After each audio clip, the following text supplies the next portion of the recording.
தலையெழுத்தை மாற்ற முடியாது என்பவர்கள், அதை மாற்றி எழுதும் பேனாவை இன்னும் கையில் எடுக்காதவர்களே.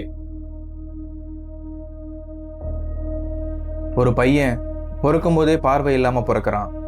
ஊரில் இருக்கிறவங்க எல்லாம் இவன் ஒரு பாரம், இவனால் எதுவுமே பண்ண முடியாதுன்னு சொல்கிறாங்க. 10th நல்ல மார்க் வாங்கிட்டு சயின்ஸ் குரூப் எடுத்து படிக்கணும்னு ஆசைப்பட்றான். அப்போது கண்ணு தெரியாத உனக்கு எதுக்குடா சயின்ஸ்னு நம்ம எஜுகேஷன் சிஸ்டம் அவரை அப்படியே வெளியே தள்ளிடுச்சு. இதுதான் விதி அவருக்கு கொடுத்த ரொம்ப மோசமான தலையெழுத்து. ஆனால் இன்னைக்கு அமெரிக்கா MIT யூனிவர்சிட்டியிலே படித்த ஃபஸ்ட்டு பிளைண்ட் இன்டர்நேஷ்னல் ஸ்டூடெண்ட் அவர் தான்.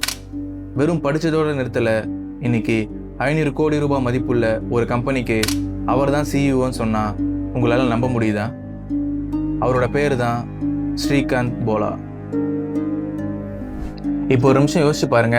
நம்ம லைஃப்பில் ஒரு பெரிய பிரச்சனை வரும்போது, இல்லைன்னா தோற்று போகும்போது நம்ம சொல்கிற முதல் வார்த்தை, இது எல்லாம் என் தலையெழுத்து, நான் இப்படி கஷ்டப்படணும்னு என் விதியில் எழுதியிருக்கு. அவர் நினச்சிருந்தா இதே காரணத்தை சொல்லி உட்காந்துருக்கலாம். அவர் அப்படி பண்ணலை. தன்னோட சொந்த உழைப்பால் அவரோட தலையெழுத்தையே திருப்பி எழுதினார். அப்போ நம்ம ப்ளேம் பண்ணுற இந்த விதினா உண்மையிலே என்ன? நம்ம தோல்விக்கு நம்ம தேடுற ரொம்ப பிரில்லியண்டான ஒரு எக்ஸ்கியூஸ் தான் இந்த விதியா? இந்த வீடியோவை எண்டு வரைக்கும் பாருங்க. நீங்கள் நம்பிட்டு இருக்க இந்த விதிக்குள்ள எவ்வளோ பெரிய பொய் இருக்குன்னு உங்களுக்கே புரியும். நம்ம முதல்ல ஒரு உண்மையை ஒத்துக்கிட்டு தான் ஆகணும். தலையெழுத்து உண்மைதான். நமக்கு ஃபினான்ஷியல் பேக்கப் இல்லாதது, குடும்ப தேவைக்காக நம்மளோட கனவுகளை சாக்ரிஃபைஸ் பண்ணுறது, மேலே போக முயற்சி பண்ணும்போது ஒரு சின்ன பிரச்சனை வந்து நம்ம லைஃப் அப்படியே ரிவர்ஸில் போகிறது, இதெல்லாம் நம்ம கண்ட்ரோலில் இல்லை. This is a rigid game.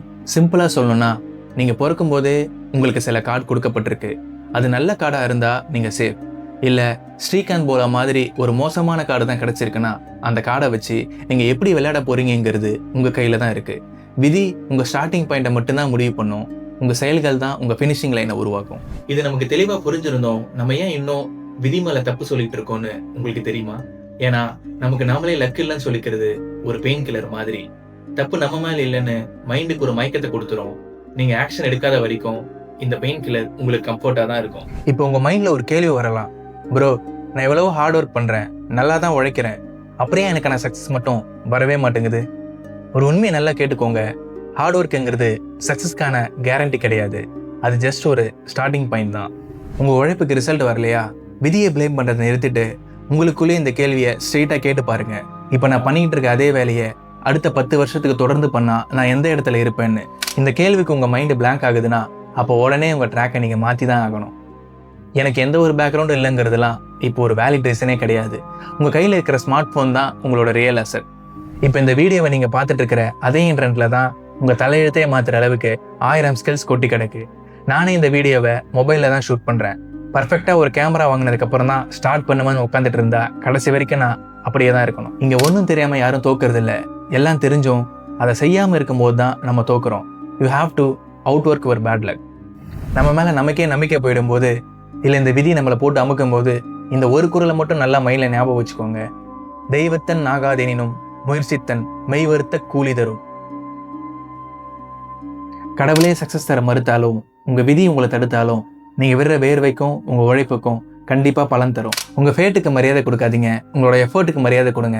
அந்த சின்ன எஃபர்ட் தான் உங்களை சரியான பாதையில் கொண்டு போய் சேர்க்கும். விதியை மாற்ற முடியுமான்னு கேட்டிங்கன்னா கண்டிப்பாக முடியும். நீங்கள் எழுத ஆரம்பித்தா மட்டும்தான். நீங்கள் எழுதலைன்னா உங்களுக்கு பிடிக்காத யாரோ ஒருத்தர் உங்கள் லைஃப்பை கண்ட்ரோல் பண்ணி அவங்களுக்கு பிடிச்ச மாதிரி உங்கள் தலையெழுத்தை கிறுக்கிட்டு போயிடுவாங்க. Start writing your own story today. This is watch. See you in the next video.